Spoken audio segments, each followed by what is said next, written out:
ဒါတည်နေလို့နဲ့ပတ်သက်တဲ့ transfer new ပေါ့နော်ဒီနေရာမှာကောင်းတဲ့ဟာလည်းရှိတယ်မကောင်းတဲ့ဟာလည်းရှိတယ်ဒီဟာကိုဒါကျွန်တော်ဆက်ပြောပြပေးသွားမယ်ပေါ့နော်โอเคအားလုံးပဲဗီဒီယိုအဆုံးထိကြည့်လိမ့်မယ်လို့ဒါပြောလင်းပါတယ်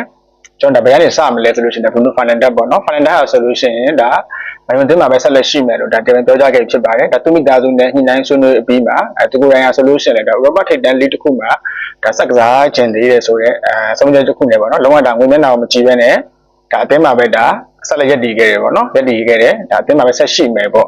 ဒါအတင်းအတွက်လည်းကောင်းတယ်လို့ဒါပြည်သက်တွေအတွက်ဆိုလို့ရှိရင်ဒါအများကြီးဒါကျွန်တော်ဝန်တာပီတီဖြစ်ကြပါတယ်ပေါ့နော်ဒါနောက်တစ်ခုဆိုလို့ရှိရင်တော့ဒါမတိကွန်ညာကို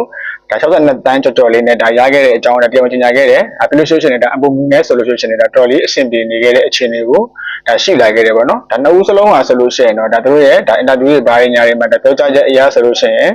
်တို့ဒါချန်ပီယံလိကိုလည်းမကန်ချင်ဘူးလာစာကိစ္စလည်းအလုံးမဟုတ်ဒါတို့ဒါမယုံဆိုတဲ့ logo တစ်ခုရင်ဘက်ပေါ်မှာတင်ပြီးတော့ကစားခြင်းတဲ့အတွက်ကိုဒါလာခဲ့တာဆိုတဲ့ပုံစံမျိုးပဲသိလားဒါမျိုးအကြတော့ဒါ United fan တွေလုံးဝအမျှော်လင့်ဆုံးအတောင့်တဆုံးဒါအကြိုက်ဆုံးဟာမျိုးပေါ့နော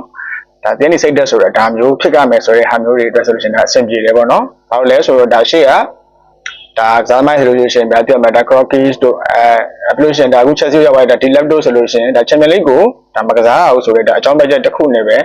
ဲဒါတို့ဒါအသင်းကိုဒါညင်းပယ်ခဲ့ကြတယ်ပေါ့နော်အခုဆိုလို့ရှိရင်တော့ဒါအသင်းကိုဒါတကယ်ချစ်တဲ့ကစားသမားတွေရောက်ရှိလာတော့မှဖြစ်ပါတယ်ပေါ့နော်โอเคကျွန်တော်တို့ဒါစိုးတဲ့တဲ့တင်းကိုဖြောရမယ်ဆိုလို့ရှိရင်တော့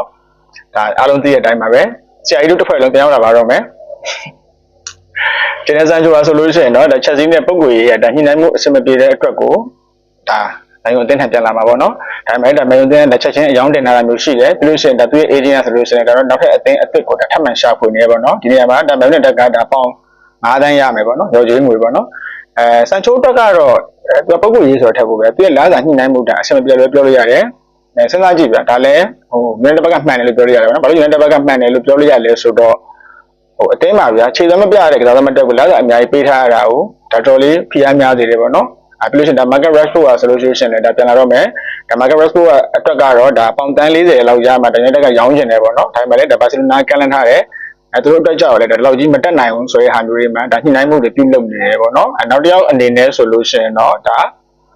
ကျွန်တော်တို့ရဲ့ Watchland ပေါ့နော် Watchland ကိုလည်းဒါ Italy series ဘက်ကနေဒါဆက်သွယ်မှုတွေရှိလာခဲ့တယ်ပေါ့နော်ဒီဟာတွေမှာဒါအငှားချမလားဒါအပြည့်ရောင်းမလားဆိုတော့ဒါမသိရသေးဘူးပေါ့နော်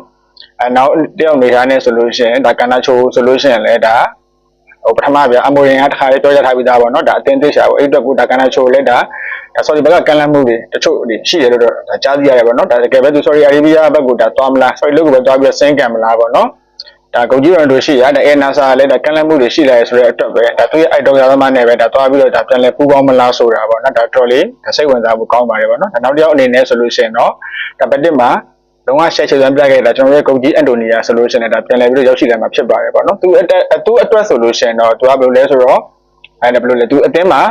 ဒါဆက်ကစားကြလားဆက်ရှိလို့ရှိရင်ဒါသူကစားဝင်ပေးမယ်တကယ်လို့သူ့အတွက်ဒါကမ်းလာမှုတွေရှိလို့ရှိရင်ဒါလက်ခံပြီးတော့စဉ်းစားပေးသွားမယ်ဆိုရဲဆုံ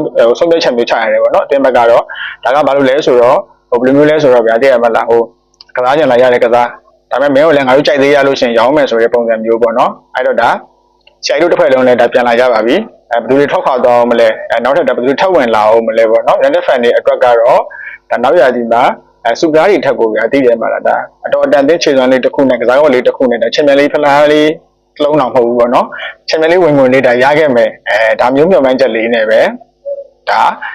ါအတင်းကိုဒါအားဖြည့်တင်းနေရဖြစ်တဲ့အတွက်ကိုဒါကစားသမားတွေအနေနဲ့ဆိုလို့ရှိရင်လည်းဒါမလို့လေတော်လေးပဲခက်ခဲတော့ဒါရွေးချယ်ခေါ်ယူနေရတယ်ပေါ့နော်ဒါပေမဲ့လည်းဒါဘောလုံးလောကပါပဲဒါဘောလုံးပါပဲကျွန်တော်တို့မထင်တာတွေအများနဲ့ဖြစ်နေကြပါပဲလေဟုတ်တယ်မလားအဲ့တော့အားလုံးကျေးဇူးတင်ပါတယ်နောက်မှဆုံပါမယ်